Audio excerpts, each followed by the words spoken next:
Hello दोस्तों, स्वागत है आपका अपने यूट्यूब चैनल अनूप स्टडी में। यह अध्याय 3 चल रहा है, जिसमें से आपका है गति। गति में हम लोग इसके पिछले वाले वीडियो में पढ़े थे। आपको जो है कि प्लेलिस्ट में मिल जाएगा। गति का जो है कि सही वीडियो प्लेलिस्ट में सेव भी किया गया है, जो आपका जो है कि पढ़ाया गया है इसके पिछले वाले वीडियो में। तो वहाँ से जाकर आप देख सकते हैं, क्योंकि उसमें गति की कुछ परिभाषाएं भी बताई गई हैं। दूरी विस्थापन, औसत चाल, औसत वेग और चाल और वेग भी बताया गया है। गति के कितने समीकरण होते हैं, उनमें संबंध क्या होता है, सब कुछ उसमें आपको क्लियर किया गया है। और आज हम लोग लेकर चलेंगे अभ्यास। तो अभ्यास में हम लोग क्वेश्चन नंबर 1 क्या है जरा देखिएगा, और यदि वीडियो अच्छा लगेगा तो लाइक कर दीजिएगा। हाँ, और हमारे चैनल पर आप नए हैं तो चैनल को सब्सक्राइब करके हमारे बेल आइकन को प्रेस कर दीजिएगा, ताकि समय से जो है कि आपको हमेशा नोटिफिकेशन मिलती रहे। चलिए शुरू करते हैं प्रश्न नंबर 1। ठीक है, तो प्रश्न नंबर 1 आपको स्क्रीन पे दिख रहा होगा। पहला क्वेश्चन है, पिंड का त्वरण शून्य होगा यदि पिंड का चाल समय ग्राफ, यानी कि पिंड का जो त्वरण है, त्वरण कब शून्य होता है? तो हम लोग जानते हैं कि वेग परिवर्तन के समय दर को क्या कहते हैं? त्वरण कहते हैं। ठीक है, यदि वेग में परिवर्तन होता है तब हम लोग कहते हैं कि वह क्या है? त्वरण है। ठीक है, अब चलिए, तो कहता है प्रश्न नंबर 1, पिंड का त्वरण शून्य होगा यदि पिंड का चाल समय ग्राफ। ऑप्शन 4 आपका दिया गया है, जिसमें पहला ऑप्शन है समय अक्ष के समांतर, समय अक्ष के लंबवत रेखा हो। बी दिया है समय अक्ष के समांतर रेखा हो। सी दिया है समय अक्ष से कोई कोण बनाती हुई रेखा सरल रेखा हो। डी दिया है एक वक्र रेखा हो। तो इसमें से फ्रेंड्स आपका ऑप्शन नंबर जो है कि बी करेक्ट है। ऑप्शन नंबर बी है समय अक्ष के समांतर रेखा हो। यानी कह रहा है कि आपका पिंड का त्वरण शून्य कब होता है? जब समय चाल, यानी कि चाल का जो समय है, जो चाल का समय है, समय अक्ष के यदि समांतर रेखा हो तब हम लोग कहेंगे वहां पर त्वरण जो है कि क्या होगा? शून्य होगा। तो चलिए फ्रेंड्स, आपको क्लियर हुआ। ऑप्शन याद रखेंगे, बी जो है आपका ऑप्शन नंबर करेक्ट है, समय अक्ष के समांतर रेखा हो।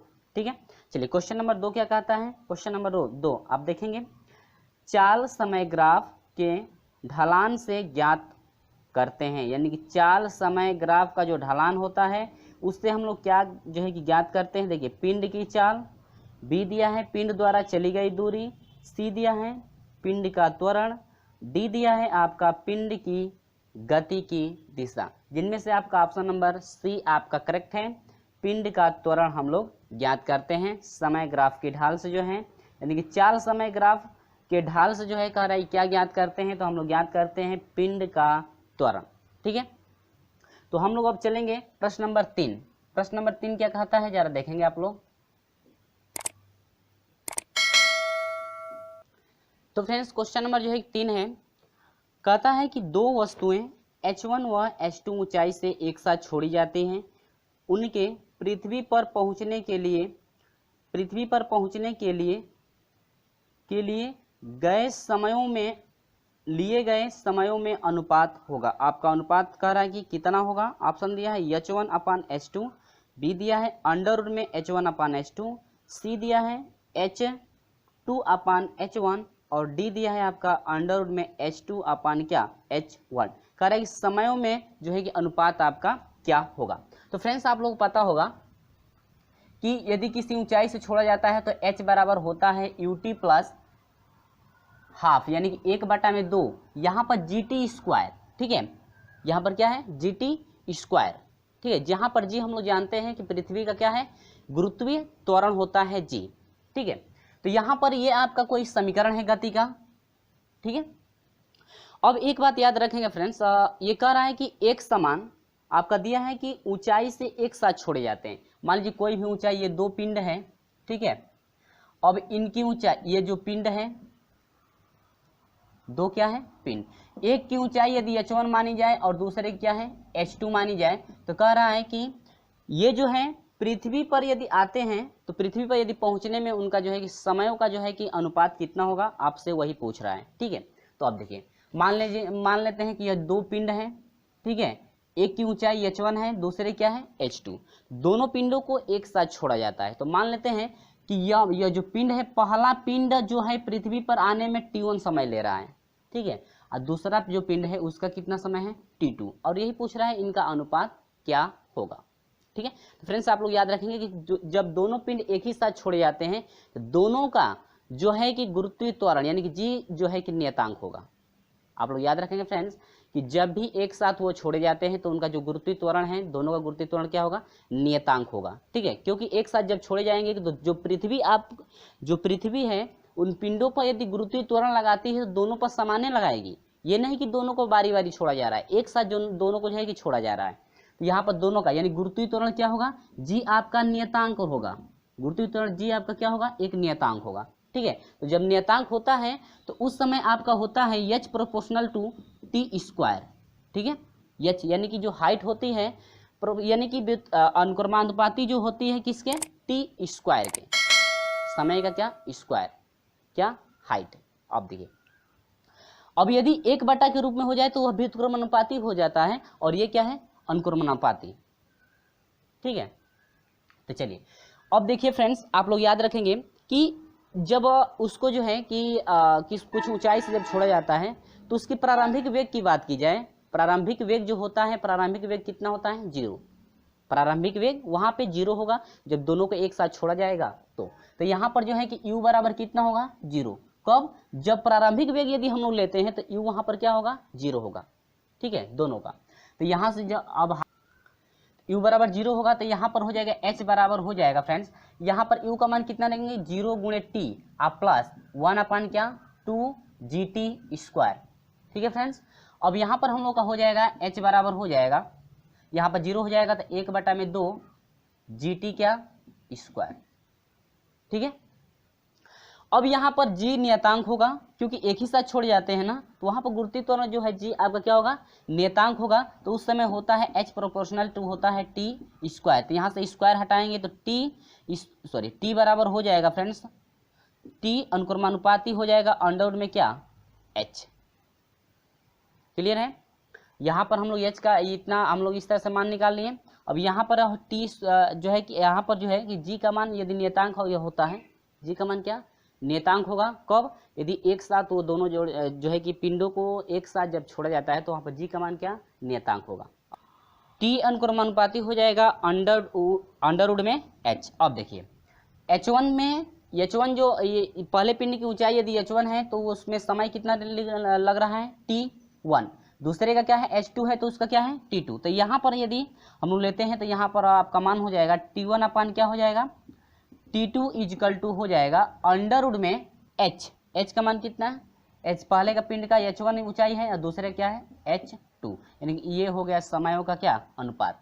क्योंकि पहले पिंड की जो ऊंचाई h1 है तो मान लेते हैं पृथ्वी पर आने में जो है कि t1 समय ले रहा है, और दूसरे की ऊंचाई यदि h2 है तो यहाँ पर जो है कि पृथ्वी तक आने में कितना समय ले रहा है, t2 समय ले रहा है। तो यदि इनका अनुपात हम निकालेंगे तो t अनुक्रमानुपाती क्या है, अंडर में h है ना, तो यहाँ पर t1 अपान t2 हो जाएगा इजकल टू हो जाएगा अंडर में h1 अपान क्या h2। क्लियर है, तो ये आपका ऑप्शन रहा, यानी कि जो समय में अनुपात है अंडर में h1 अपान क्या हो जाएगा h2 हो जाएगा, जो कि फ्रेंड्स ऑप्शन नंबर आपका कौन सा करेक्ट है, ऑप्शन नंबर बी आपका करेक्ट है, h1 अपान क्या h2। ठीक है, चलिए बढ़ते हैं अगले क्वेश्चन की तरफ। क्वेश्चन नंबर अगला क्या है देखेंगे आप लोग। तो फ्रेंड्स क्वेश्चन नंबर 4 है, यानी क्वेश्चन नंबर 4। तो हम लोग क्वेश्चन नंबर 4 में एक समान गति में पढ़े भी थे। ठीक है, और यदि आप पढ़े होंगे तो आपको बिल्कुल क्लियर हो जाएगा कि ऑप्शन नंबर कौन सा आपका करेक्ट है। ठीक है, चलिए कहता है कि जब वस्तु एक समान, देखिए जब वस्तु समान समय अंतरालों में समान दूरी तय करती है तो उसकी गति होती है। ठीक है, आप लोग पढ़े हैं ना, पढ़े हैं तो आप लोग समझ भी गए होंगे कौन सा ऑप्शन करेक्ट है। ऑप्शन आपका दिया गया है अवमंदित गति, त्वरित गति, असमान गति, डी है एक समान गति। तो ऑप्शन नंबर कौन सा करेक्ट है, ऑप्शन नंबर डी आपका करेक्ट है, एक समान गति आपका है, एक समान गति। देखिए क्यों, क्योंकि यदि कोई भी वस्तु जो है समान समय में यदि समान दूरी तय करती है तो इसका मतलब यह हुआ कि उस वस्तु की जो गति है एक समान गति होगी, तभी जो है वह समान समय में समान दूरी तय करती है। ठीक है, यदि मान लीजिए हम लोग यदि 10 मिनट में यदि 1 किलोमीटर चलते हैं और फिर अगले 10 मिनट में 1 किलोमीटर चलते हैं, फिर अगले 10 मिनट में 1 किलोमीटर चलते हैं, तो हर बार समान समय जब हो रहा है तो दूरी भी हम लोग क्या हो रही है, समान दूरी तय कर रहे हैं हम लोग। तो वहाँ पर हम लोग कहेंगे कि यह एक समान क्या है, गति है। हम लोग पिछले में भी पढ़े थे, तो ऑप्शन नंबर कौन सा करेक्ट है फ्रेंड्स, ऑप्शन नंबर जो है आपका डी आपका करेक्ट है, इसे हम लोग कहते हैं एक समान गति। और फ्रेंड्स यहीं पर यदि आ जाता है कि यदि कोई वस्तु जो है समान समान समय अंतरालों में असमान दूरी तय करती है, तो यहाँ पर हम लोग कह सकते हैं कि उस वस्तु की जो गति होती है, उस वस्तु की गति क्या है, असमान गति है। तो उस समय आपका ऑप्शन नंबर सी आपका करेक्ट हो जाएगा, असमान गति। ठीक है, लेकिन इसमें समान गति हो रही है, तो इसमें आपका ऑप्शन नंबर डी है, क्योंकि एक समान गति है, क्योंकि समान समय अंतरालों में वह समान दूरी तय कर रही है। क्लियर है? चलिए आगे बढ़ते हैं। क्वेश्चन नंबर जो है 5। तो चलिए दोस्तों क्वेश्चन नंबर 5 हम लोग देखते हैं। और क्वेश्चन नंबर 5 में हम लोग फार्मूला भी पढ़ चुके हैं, यानी कि वे सेकंड में यदि चली गई दूरी, जैसे 12वें सेकंड, 20वें सेकंड, 30वें सेकंड में यदि आता है, तो उसके लिए फार्मूला होता है आपका ये। पहले मैं फार्मूला रख दिया हूँ ताकि आपको जो है कि फार्मूला याद होगा, तो आपको क्लियर हो गया होगा। ये जो है फार्मूला हम लोग इसके पिछले वाले वीडियो में पढ़ चुके हैं। ठीक है, तो क्वेश्चन नंबर 5 क्या है देखेंगे।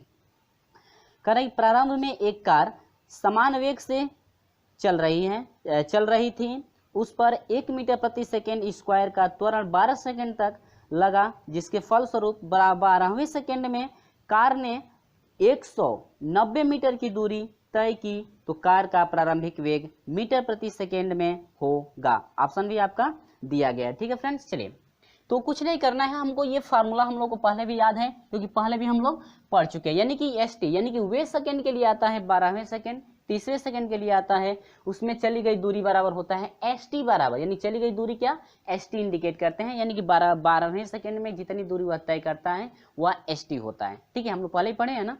तो यहाँ पर एस टी बराबर हो जाएगा u प्लस 1/2 a कोष्टक में 2t माइनस क्या 1, जहां पर एस टी जो है कि टीवें सेकंड में चली गई दूरी है, u हम लोग का प्रारंभिक वेग है, और 1/2 और a आपका त्वरण है, और जो 2 यह t है, जो t है आपका क्या है, समय है। ठीक है, चलिए तो इसमें पूछ रहा है कि जो उसका प्रारंभिक वेग, यानी कि u को आपको पूछ रहा है कि u आपका कितना है। तो चलिए देखते हैं। कह रहा है कि प्रारंभ में एक कार समान वेग से चल रही है, जिसका 1 मीटर प्रति सेकेंड स्क्वायर, तो मीटर प्रति सेकेंड स्क्वायर त्वरण है ना, तो a बराबर आपका हो गया 1 मीटर प्रति सेकेंड क्या स्क्वायर, त्वरण हम लोगों को मिल गया। आगे बढ़ते हैं। 12 सेकेंड में त्वरण जो है कि 12 सेकंड तक लगता है, तो टी टाइम कितना है फ्रेंड्स, 12 सेकंड तक लग रहा है। ठीक है, इसके बाद कह रहा है कि 12वें सेकंड में, यानी कि एस टी टीवें सेकंड में, यानी कि एस टी यदि दूरी टोटल कितना चला है, 190 मीटर की दूरी आपका क्या हुआ है, तय किया है। तो कह रहा है कि प्रारंभिक वेग कितना होगा, मीटर प्रति सेकंड में निकालना है फ्रेंड्स। तो आप लोग याद रखेंगे मीटर प्रति सेकंड में है ना, सही मीटर प्रति सेकंड में है ना, यदि किलोमीटर में हो जाता है तब हम बदलते हैं मीटर प्रति सेकंड में। तो चलिए कुछ नहीं करना है, एस टी आपको कितना है 190 इजिकल टू यू, प्रारंभिक वेग तो पूछ रहा है ना, यहाँ प्रारंभिक वेग क्वेश्चन मार्क करेंगे क्योंकि इसको पूछ रहा है। तो u प्लस हो जाएगा 1/2, और a आपका त्वरण है ना फ्रेंड्स, तो त्वरण 1 हो जाएगा, और कोष्टक में आ जाएंगे 2 मल्टीप्लाई समय कितना है 12 सेकेंड है ना, अब माइनस कितना 1। ठीक है फ्रेंड्स, चलिए तो 100 आपको कितना हो जाएगा 90 बराबर हो जाएगा u प्लस मल्टीप्लाई करा दीजिए, 12 दूनी के 24 हुआ, और 24 में से घटा दीजिए 23, तो यहाँ से हो जाएगा 23 बटा में कितना 2। ठीक है फ्रेंड्स, तो अब नहीं है तो इसको इधर भेज दीजिए, तो आपका हो जाएगा 190, इधर प्लस इधर आएगा तो माइनस 200, सॉरी 200 नहीं है, 23 है बटा में कितना 2 बराबर u, इससे मल्टीप्लाई कर दीजिएगा तो 19 दूना के 38 होता है क्या, 19 दूना के 38, 380 माइनस क्या 23 बटा में 2 बराबर आपको कितना हो जाएगा u। ठीक है फ्रेंड्स, चलिए यहाँ पर हम लोग आ जाते हैं। तो 380 में से 23 घटा दीजिए, तो 10 में से जो है कि 3 घटेगा तो कितना हो जाएगा 7 हो गया, और 7 यहाँ पर बच गया ना, 7 में से 2 घटेगा तो कितना हो जाएगा 5। ठीक है, 7 में से 2 घटेगा तो 5 होगा, देखिएगा मिलाते रहेंगे आप लोग, गलती ना हो। यहाँ पर हो जाएगा 300 आपका कितना हुआ 57। ठीक है, और बाटा में क्या 2 बराबर आपका u। ठीक है फ्रेंड्स, अब हम लोग डिवाइड करेंगे ना, डिवाइड करके देखते हैं कटता है कि नहीं, पॉइंट में आएगा क्या।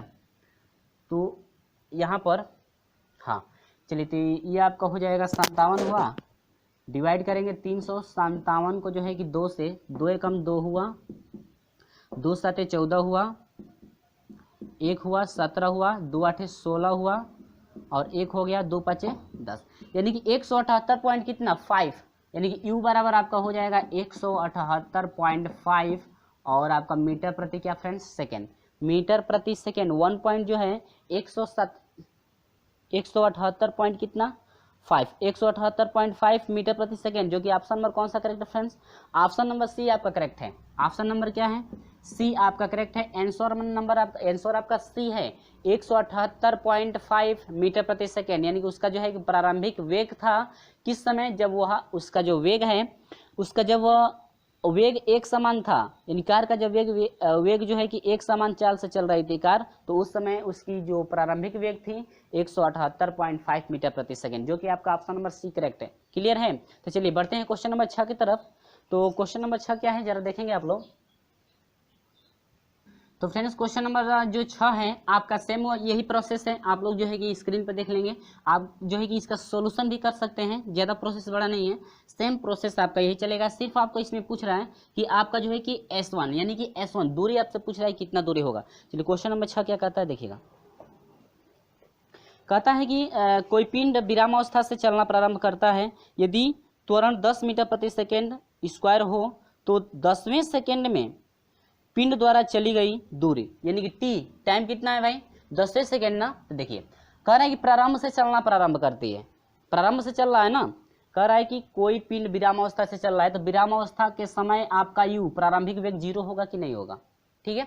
और इस समय जो त्वरण है उसका त्वरण कितने का है, त्वरण ए जो है 10 मीटर प्रति क्या सेकेंड स्क्वायर है फ्रेंड्स। अब ये कह रहा है कि 10वें सेकेंड में यानी कि टी टाइम आपसे पूछ रहा है कितना, 10 सेकेंड में कह रहा है कितना दूरी तय करेगा, यानी कि एस टी पूछ रहा है कि आपका जो है कि दूरी टोटल आपका कितना तय करेगा, ठीक है। चलिए कुछ नहीं करना है हम लोग को, एस टी आपको फाइंड करना है। तो एस टी बराबर हो जाएगा यू, प्रारंभिक वेग 0 हो जाएगा प्लस 1 बाई क्या 2 मल्टीप्लाई त्वरण कितने का है फ्रेंड्स 10 का है, 2 गुणे टाइम कितने का है 10 सेकेंड ये भी है, और माइनस क्या 1, ठीक है फ्रेंड्स, 2 पाँचे 10।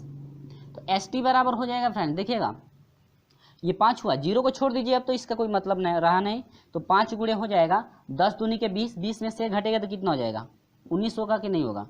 और एस टी बराबर हो जाएगा 19 पचे 95 होता है क्या, नहीं मल्टीप्लाई कर लेते हैं। तो 9 पचे 45 को 5 हासिल 4 हुआ, और 5 कम 5 4 9 यानी कि 95, 19 पचे 95 यानी कि इतना मीटर आपका जो है, यानी कि 10वें सेकेंड में चली गई दूरी आपका हो जाएगा 95 मीटर, जो कि आपका ऑप्शन नंबर कौन सा करेक्ट है फ्रेंड्स, ऑप्शन नंबर आपका 95, जो ऑप्शन नंबर ए करेक्ट है, यानी कि ऑप्शन नंबर ए आपका करेक्ट है। कितना meter 95 meter, option number A correct है, ठीक है। यदि वीडियो अच्छा लगता है तो लाइक और अपने दोस्तों में शेयर जरूर कर दीजिएगा। तो चलिए बढ़ते हैं हम लोग क्वेश्चन नंबर जो है कि 7 की तरफ। क्वेश्चन नंबर 7 क्या है आप लोग देखेंगे। तो चलिए क्वेश्चन नंबर 7 देखते हैं, ठीक है।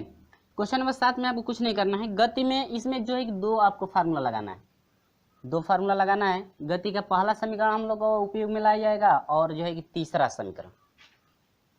तो पहला और तीसरा है क्या, पहले समीकरण हम उसका जो है कि लिख देते हैं। तो पहला समीकरण हम लोग का होता है, देखिए v बराबर होता है u प्लस क्या ए टी, और आपका तीसरा जो होता है v स्क्वायर बराबर होता है u स्क्वायर प्लस क्या 2as, ठीक है। ये आपके जो है गति का समीकरण है, ये आपका जो है पहला गति का समीकरण है, और ये क्या है तीसरा है, ठीक है। इन दोनों समीकरणों का उपयोग हम लोग करेंगे, कि क्यों करेंगे आप लोग वो भी देखेंगे। पहले मैं क्वेश्चन पढ़ता हूँ। एक रेलगाड़ी 11 मीटर प्रति सेकेंड के वेग से चल रही है, ब्रेक लगाने पर रेलगाड़ी 121 मीटर चलकर रुक जाती है, तो विराम अवस्था में आने में समय लगेगा, जो कि आपका ऑप्शन 4 आपका दिया गया है। ऑप्शन कौन सा करेक्ट, चलिए देखते हैं। कहता है कि एक रेलगाड़ी 11 मीटर प्रति सेकेंड, देखिए इस प्रारंभिक वेग यानी कि यह रेलगाड़ी जो है पहले से चल रही है, तो यानी कि u बराबर प्रारंभिक वेग है 11 मीटर प्रति सेकेंड।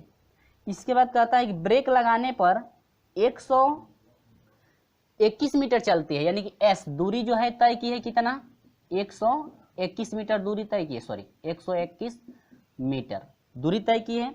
तो इसके बाद करें विराम अवस्था में आने के लिए, और फ्रेंड्स आप लोग याद रखेंगे विराम अवस्था में वह आएगी, तो विराम अवस्था में अंतिम वेग इतने वेग से तो चल रही है, प्रारंभिक वेग इतना है, लेकिन जब विराम अवस्था में आएगी तो उस समय अंतिम वेग कितना होगा 0 होगा कि नहीं होगा, यानी कि 0 मीटर प्रति सेकेंड भी ऐसे कर सकते हैं, ठीक है।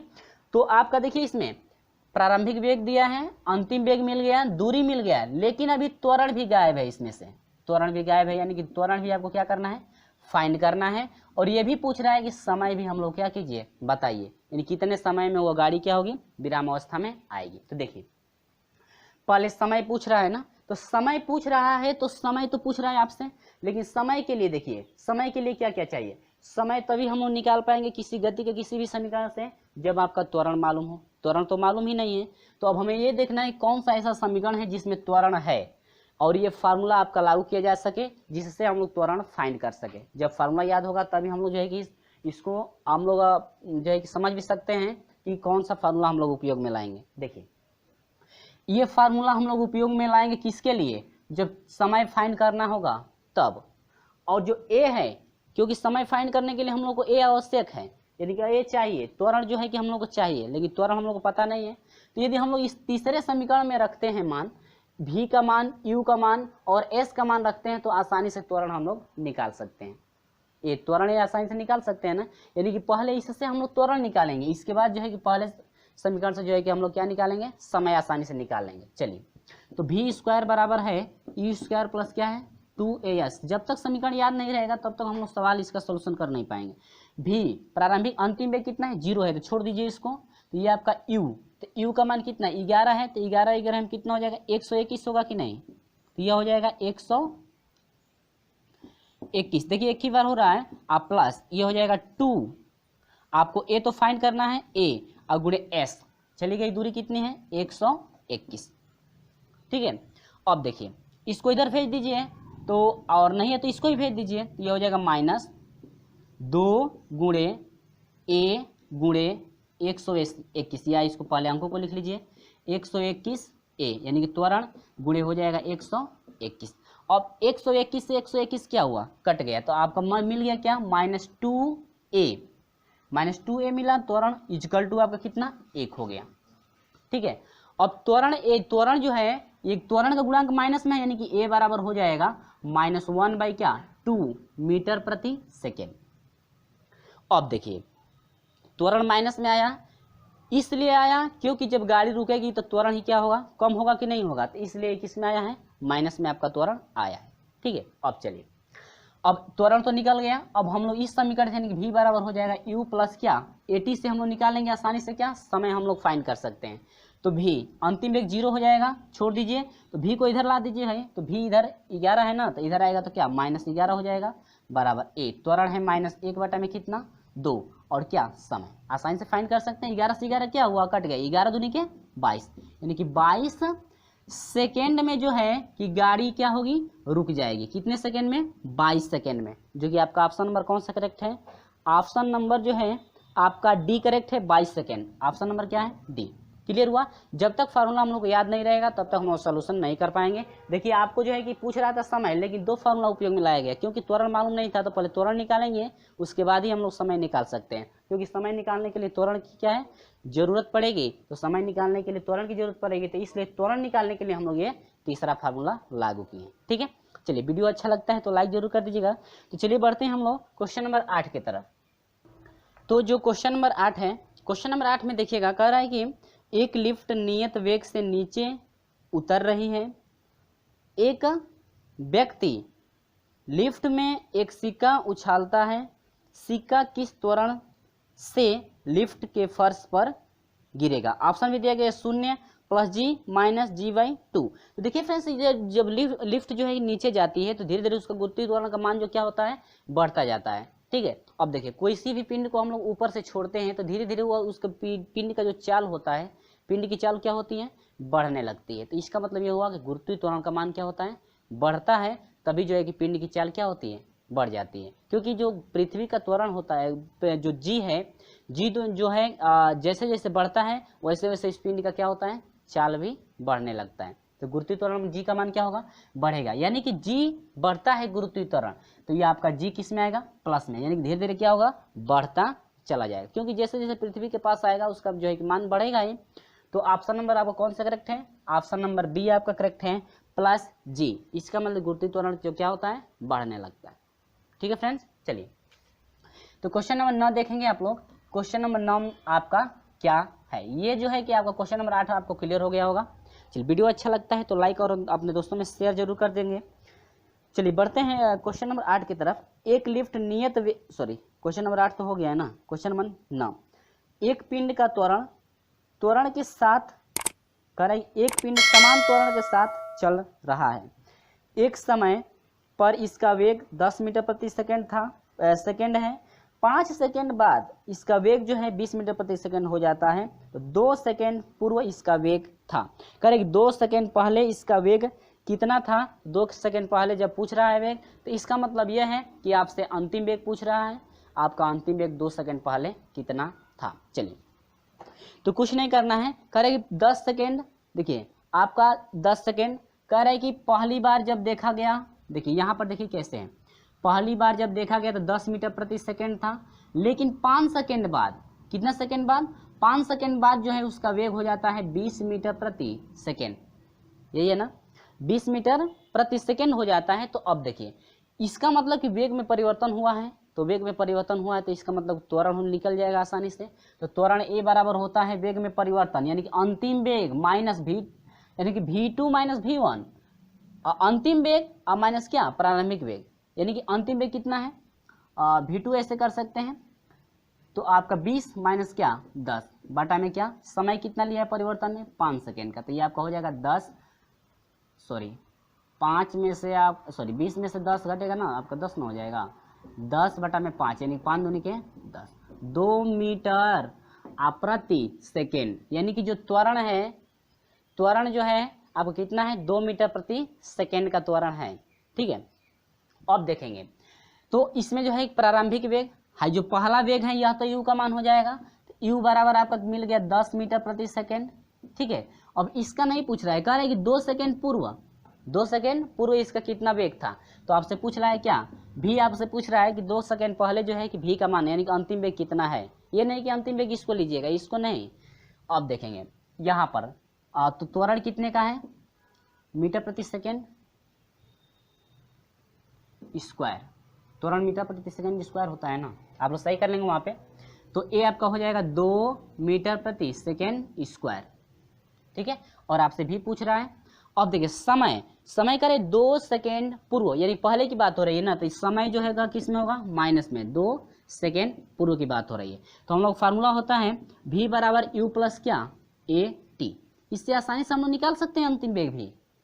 ठीक है, तो v बराबर आपका हो जाएगा फ्रेंड्स, u आपका कितना है 10 मीटर है कि नहीं है, और प्लस है त्वरण कितने का है फ्रेंड्स, आपका 2 है, और गुणे समय कितने का है -2। ठीक है, तो यहाँ से v बराबर हो जाएगा 10 और प्लस 2 दूनी के 4, यानी कि आपका माइनस कितना हो जाएगा 4, बराबर आपका हो जाएगा 6 मीटर प्रति सेकेंड, यानी कि आपका v यानी कि अंतिम 2 सेकेंड पूर्व जो है आपका अंतिम वेग जो होगा, अंतिम वेग कितना रहा होगा 2 सेकेंड पहले, 6 मीटर प्रति सेकेंड का रहा होगा। क्लियर है, यानी कि 6 मीटर प्रति सेकेंड का जो है कि पहले वेग उसका रहा होगा। तो ऑप्शन नंबर आपको कौन सा करेक्ट है फ्रेंड्स, ऑप्शन नंबर बी आपका करेक्ट है। ऑप्शन नंबर बी आप लोग याद रखेंगे, याद नहीं रखना है, आपका सोल्यूशन करना है ना, यानी कि ऑप्शन नंबर बी आपका करेक्ट है। क्लियर है, तो चलिए बढ़ते हैं क्वेश्चन नंबर 10 की तरफ। क्वेश्चन नंबर 10 क्या है आप लोग देखेंगे, क्वेश्चन नंबर 10। ठीक है, चलिए क्वेश्चन नंबर 10 को भी हम लोग देखते हैं। तो क्वेश्चन नंबर 10, ठीक है, चलिए, तो कहता है कि एक वस्तु विराम अवस्था से चलना प्रारंभ करती है, उसका त्वरण 5 मीटर प्रति सेकेंड स्क्वायर है, 50 मीटर प्रति सेकेंड का वेग प्राप्त होने पर उसके चाल द्वारा चली गई दूरी होगी। आपका ऑप्शन भी दिया गया है, ऑप्शन क्या क्या दिया गया है आपको दिख रहा होगा। चलिए देखते हैं क्वेश्चन नंबर 10, कहता है कि एक वस्तु विराम अवस्था से चलना प्रारंभ करती है, तो विराम अवस्था से चलेगी तो u बराबर कितना होगा 0। ठीक है, उसका त्वरण दिया है, a बराबर आपका दिया है 5 मीटर प्रति सेकेंड स्क्वायर का। ठीक है, अब यहाँ से दे रहा है कि जब उसका अंतिम वेग यदि 5 मीटर प्रति सेकेंड हो जाता है, अंतिम वेग कितना होता है 5 मीटर प्रति सेकेंड होता है, तो वह जो है कितना दूरी तय करेगी, यानी कि यस पूछ रहा है कि एस आपका कितना होगा। तो फ्रेंड्स हम लोग पता है गति का तीसरा समीकरण v स्क्वायर बराबर u स्क्वायर प्लस 2a क्या होता है s, यही आपका जो है इस समीकरण से हम लोग फाइंड करना है क्या, चली गई दूरी। ठीक है, चलिए v आपका कितना है फ्रेंड्स 50, तो आपका हो जाएगा 50 का स्क्वायर इजिकल टू u, अंतिम वेग u 0 है तो छोड़ दीजिए उसको, 2 आपका हो जाएगा गुणे आपका 2 हाँ ठीक है गुणे 2, और जो है कि a कितना है 5, कितना गुणे s। अब देखिए कितना क्लियर है। चलिए अब यहाँ से हम लोग कर देंगे, तो 50 का यदि स्क्वायर करेंगे तो कितना हो जाएगा 2500 होगा कि नहीं होगा, अब बराबर 5 दूनी कितना 10, तो ये आपका हो जाएगा क्या, एस, ये एस है, ठीक है। तो 0 0 क्या होगा, कट जाए, यानी कि दूरी जो चली गई दूरी है 250, यानी कि 250 क्या मीटर। कितना हो जाएगा फ्रेंड्स, 250 आपका क्या हो जाएगा मीटर हो जाएगा, यानी कि 250 मीटर की दूरी तय करेगा। कब, जब उसका प्रारंभिक वेग जो 0 होगा और त्वरण 5 मीटर प्रति सेकंड स्क्वायर की दर से बढ़ रहा है, तो यदि उसका अंतिम वेग 50 मीटर प्रति सेकंड हो जाता है तो उसमें चली गई जो दूरी होगी, चली गई दूरी होगी 250 मीटर, जो कि आपका जो है कि ऑप्शन नंबर कौन सा करेक्ट है, ऑप्शन नंबर सी आपका करेक्ट है, 250 मीटर। क्लियर है। चलिए देखते हैं क्वेश्चन नंबर 11 कि आपका क्वेश्चन नंबर 11 जो है कैसे सोल्यूशन होगा। चलिए क्वेश्चन नंबर हम लोग बढ़ते हैं 11 पे, ठीक है। तो क्वेश्चन नंबर 11 क्या है देखेंगे। चलिए क्वेश्चन नंबर 11 क्या है देखेंगे। कहता है कि एक पिंड 11 मीटर प्रति सेकेंड के वेग प्रारंभिक वेग, यानी प्रारंभिक वेग दिया हुआ है, से पृथ्वी तल से ऊपर की ओर फेंका जाता है। वह अधिक से अधिक ऊंचाई तक पहुंचेगा। जी बराबर आपका दिया है 10 मीटर प्रति सेकेंड, ठीक है। तो फ्रेंड्स आप लोग पता होगा कि जब पृथ्वी यानी ऊपर की तरफ जब फेंका जाता है तो उस टाइम फार्मूला आपका होता है v² बराबर u² प्लस 2g क्या h होगा, ठीक है। यहाँ पर हाइट का काम करेगा, दूरी की जो भी ऊंचाई होगी, ठीक है, जो भी ऊंचाई होगी वो h होगी, और जो पृथ्वी है, पृथ्वी का त्वरण अब क्या होगा g, वहाँ पे क्या काम करेगा g। तो यहाँ से कह रहा है कि जो g है, g बराबर 10 मीटर प्रति सेकेंड, आपका सब कुछ दे दिया गया है, ठीक है। तो चलिए शुरू करते हैं भाई। 10 मीटर प्रति सेकेंड प्रारंभिक वेग, तो u बराबर है 10 मीटर प्रति सेकेंड है कि नहीं है। इसके बाद कह रहे ऊपर की ओर तो फेंका जा रहा है, तो जब ऊपर की ओर पिंड को फेंकते हैं तो ये आप लोग याद जो है कि ध्यान में रखे होंगे, जब भी पिंड ऊपर की तरफ जाता है तो धीरे धीरे उसका वेग क्या होने लगता है, कम होने लगता है। यानी प्रारंभ में तो उसका वेग जो है कि तेजी से चल जाता है, यानी कि उसका वेग तेजी जो है कि तेज गति होता है, और धीरे धीरे उसका वेग क्या होता है 0 होने लगता है। तो एक स्थिति ऐसी आती है कि कुछ ऊंचाई तक जाता है और वहां पे जो है कि उसका वेग अंतिम वेग 0 हो जाता है। उसके बाद जो है धीरे धीरे क्या होने लगता है, नीचे आने लगता है। तो अंतिम वेग आपका कितना होगा, 0 हो जाएगा, ठीक है फ्रेंड्स। और जी बराबर दिया है कि 10 मीटर प्रति क्या सेकेंड स्क्वायर। अब ये कह रहा है कि ये बताइए अधिक से अधिक जो है कितनी ऊंचाई तक पिंड जा सकता है, ठीक है, यही पूछ रहा है ना। यानी कि अधिक से अधिक ऊंचाई तक पहुंचेगा पिंड जो है कि अधिक से अधिक कितनी ऊंचाई तक पहुंचेगा। चलिए सोल्यूशन हम लोग करके देख लेते हैं। बिल्कुल, तो यहां से हम लोग मान पुट करेंगे, देखेंगे ध्यान से आप लोग देखिएगा कि जब भी पिंड जो है ऊपर से नीचे की तरफ जाता है तो उसका त्वरण जो होता है क्या होने लगता है, कम होने लगता है, यानी कि माइनस की तरफ जाने लगता है। तो उस समय यह बनेगा क्या, देखिए v का मान 0 रखेंगे तो आपका क्या हो जाएगा 0 स्क्वायर हो जाएगा। u का मान आप कितना 10 रखेंगे और इसका क्या स्क्वायर। लेकिन फ्रेंड्स यहाँ पर प्लस है, तो प्लस कब होगा, जब नीचे से जब पिंड जो है कि ऊपर से जब पिंड यदि नीचे गिराया जाता है तब आपका प्लस में होता है, और यदि पिंड को ऊपर से नीचे से जो है कि ऊपर की तरफ फेंका जाता है तो उस समय जो है गुरुत्वीय त्वरण जो होता है घटने लगता है। इसका मतलब यहाँ पर क्या लगता है माइनस। आप लोग इसको याद रखेंगे, आप लोग समझ रहे होंगे कि सिर्फ ये जो है प्लस ही लगेगा, नहीं, जब आपका गुरुत्वीय त्वरण घटने लगता है तो वहाँ पर क्या लगेगा माइनस लगेगा। आप लोग इसे याद रखेंगे, ठीक है। फार्मूला में भी हम लोग सब कुछ पढ़े थे ना। चलिए तो यहाँ पर हो जाएगा 2 गुणे गुरुत्वीय त्वरण कितने का है 10, और गुणे हाइट कितनी है, ठीक है। अब ये स्क्वायर है तो इसको छोड़ दीजिए, 0 है, 10 दाम में 100 होगा, और 100 को इधर कर दीजिए तो माइनस कितना हो जाएगा 100। तो ये आपका हो जाएगा -100 बराबर हो जाएगा -10 दूनी के 20h, ठीक है। अब देखिए माइनस से माइनस क्या होगा, कट जाएगा, एगो 0 से एगो 0 कट गया, 2 5 10, यानी कि 5 मीटर। यानी कि अधिक से अधिक जो है इसकी हाइट, यानी कि जो पिंड है कितने मीटर तक जा सकता है, 5 मीटर तक जा सकता है, जो कि आपका ऑप्शन नंबर कौन सा करेक्ट है फ्रेंड्स, ऑप्शन नंबर ए आपका करेक्ट है, 5 मीटर। क्लियर है। चलिए बढ़ते हैं क्वेश्चन नंबर जो है कि 12 की तरफ। क्वेश्चन नंबर 12 देखेंगे। तो चलिए फ्रेंड्स क्वेश्चन नंबर 12 है जो कि आपका अंतिम क्वेश्चन है, और ये यदि वीडियो अच्छा लग रहा है तो वीडियो को लाइक कर दीजिएगा और अपने दोस्तों में शेयर भी कर दीजिएगा। चलिए बढ़ते हैं क्वेश्चन नंबर जो है कि 12 की तरफ। क्वेश्चन नंबर 12 क्या है देखेंगे। कहता है कि 2 स्टेशन के बीच, आप इस क्वेश्चन को ध्यान से देखेंगे तभी समझ में आएगा क्योंकि बहुत बड़ा क्वेश्चन है। 2 स्टेशनों के बीच एक गाड़ी की गति पहले समान रूप से बढ़ती है। देखिएगा पहली बार समान रूप से बढ़ रही है, इसको आप लोग याद रखेंगे, पहली बार वाली बात को इसको याद रखेंगे। पहली बार समान रूप से बढ़ती है, तदुपरांत वह स्थिर गति से चलती है एवं अंतिम चरण में समान रूप से घटती है। यदि तीनों स्थितियों के लिए गए समय क्रमशः 1 संबंध 6 संबंध 1 के अनुपात में हो तो अधिकतम गति 32 किलोमीटर प्रति घंटा हो तो संपूर्ण यात्रा की औसत गति किलोमीटर प्रति घंटा में है। देखिए ये कह रहा है कि पहली बार तो समान रूप से बढ़ रही है, ठीक है। इसके बाद यहाँ पर जब आती है तो इसके बाद यहाँ से जितनी दूरी तय करती है उसके बाद समान रूप से क्या होती है, घटने लगती है। तो इसके द्वारा चली गई दूरी और इसके द्वारा चली गई दूरी, दोनों दूरी आपस में क्या होंगी, बराबर होंगी, क्योंकि यहाँ पर समान रूप से बढ़ रही हैं और यहाँ पर जो है कि समान, यहाँ से यहाँ तक की दूरी जब चल रही है तो समान रूप से क्या हो रही है, घट रही है। यानी कि यहाँ से यहाँ तक जितना दूरी तय करेगा, यहाँ से यहाँ तक जितना दूरी तय करेगा, दोनों की दूरी आपस में क्या होगी, बराबर होगी, ठीक है। क्योंकि समान रूप से जब बढ़ेगी और समान रूप से क्या घटेगी तो दोनों की दूरी क्या होगी, समान होगी, ठीक है ना। अब देखिए इस बात को आप लोग याद रखेंगे। हम लोग समीकरण होता है S बराबर UT प्लस 1/2 AT क्या स्क्वायर, यह आपका क्या है समीकरण। अब देखिए मान लेते हैं A से B तक गाड़ी गई और S1 दूरी तय की और S1 दूरी में जो है कि T समय ले रही है, ठीक है, आपका अनुपात दिया है ना, ठीक है। अब देखिए B से C तक चला है, अब B से C तक चला है तो S2 दूरी तय की है, उस समय आपका जो है कि अनुपात 6 है और समय है तो आपका 6 T से जो है कि 6 में गुणा करेंगे कितना हो जाएगा, 6T हो गया समय। अब देखिए C से D तक आया है तो समान अनुपात है, यानी कि यहाँ पर जितना समय ले रहा है वही समय यहाँ पर भी, तो इसी को हम लोग कहेंगे समान रूप से बढ़ेगी तो उसका समय और समान रूप से घटेगी उसका समय, समय भी उनका क्या होगा, बराबर होगा, दूरी भी क्या बराबर हो, ठीक है। लेकिन सिर्फ आपका ये चेंजिंग होगा क्योंकि यहाँ पर जो है गाड़ी का स्पीड तेज होगी, उसके बाद जो है कि समान रूप से क्या हो रही है, घट रही है। क्लियर है।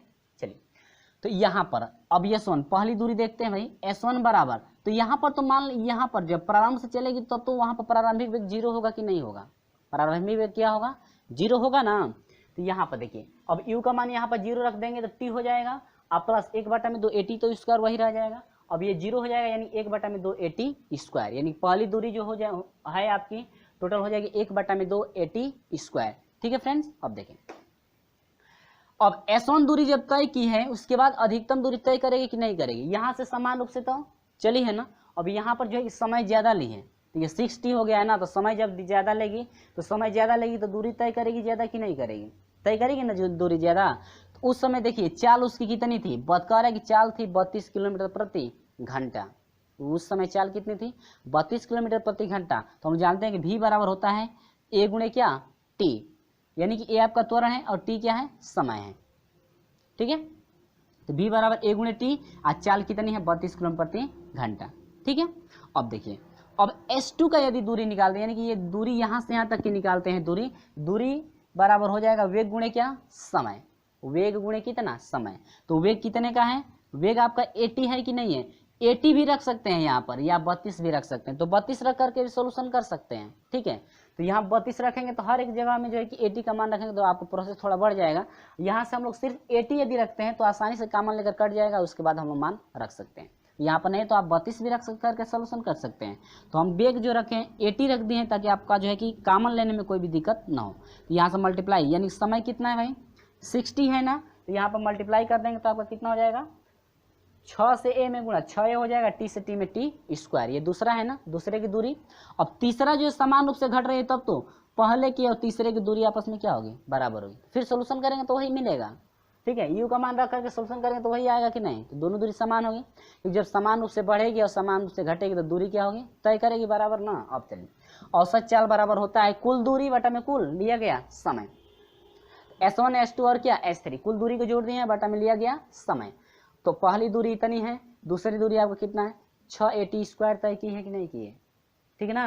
अब देखिए अभी एक बात याद रखेंगे, आप लोग सोच रहे होंगे कि इसी फार्मूले से क्या S3 S2 को नहीं निकाल सकते हैं, नहीं निकाल सकते क्योंकि वहां पर जो चाल है आपकी 32 किलोमीटर प्रति घंटा हो गई है, ठीक है। तो हम लोग आसानी से इससे निकाल लेंगे, यहीं पर हम लोग रख करके निकाल, ठीक है। क्योंकि यहाँ पर उसके बाद जो है घटने लग रही है ना, 1/2 S2 का मान रखा गया है, S3 का मान, इसके बाद टोटल ये समय आपका जोड़ दिया गया है, क्लियर है। अब देखिए 8/T कॉमन हो गया इसमें से और सभी में से AT स्क्वायर भी कॉमन ले लिए, तो कॉमन जब इसमें सभी में से AT स्क्वायर निकल गया तो आपको बच गया 1/2 आप प्लस 6 बच गया और इसका हर एक मान लिए हैं आप प्लस, या हो गया 1/2। T स्क्वायर से T कट गया, एक T कट जाएगा तो आपका कितना बच गया, AT बचेगा कि नहीं बचेगा। देखिए ये इसमें 2 T है, एक T कट जाएगा तो एक T बचेगा यानी AT बचेगा, और 80 का मान यहीं पर पुट कर दीजिए। अब कितना हो गया 32 यहाँ पर रख दिए हैं, 1/2 ये हो गया वही, यहाँ से एलसीएम ले लिए तो आपका इतना हो गया, 8 से कटा दिए तो 8 चौको 32। इसके बाद 4 गुणे 12 13 14, 14 में कितना 2 हो गया, और 2 से 4 कटा दिए हैं 2, आज 14 दूनी के 28, यानी कि 28 किलोमीटर प्रति घंटा। तो वही आपसे पूछ रहा था कि जो है संपूर्ण यात्रा की औसत गति जो है, औसत जो है गति कितनी है किलोमीटर प्रति घंटा में बताना था, तो आपका हो गया 28 किलोमीटर प्रति घंटा। तो जो कि आपका ऑप्शन नंबर कौन सा करेक्ट है फ्रेंड्स, ऑप्शन नंबर जो है कि सी आपका करेक्ट है। क्लियर फ्रेंड्स, तो ये रहा आपका 12 तक के प्रश्नों का जो है कि सोल्यूशन। और अगले वीडियो में हम लेकर चलेंगे क्वेश्चन नंबर 13 से। और वीडियो अच्छा लगता है तो लाइक कर दीजिएगा और अपने दोस्तों में शेयर भी कर दीजिएगा। और अभी तक हमारे साथ नहीं जुड़े तो चैनल को सब्सक्राइब करके बेल आइकन प्रेस कर दीजिएगा, ताकि समय से हमेशा आपको नोटिफिकेशन मिलते रहे। चलिए फ्रेंड्स, मिलते हैं आपसे अगले वीडियो में।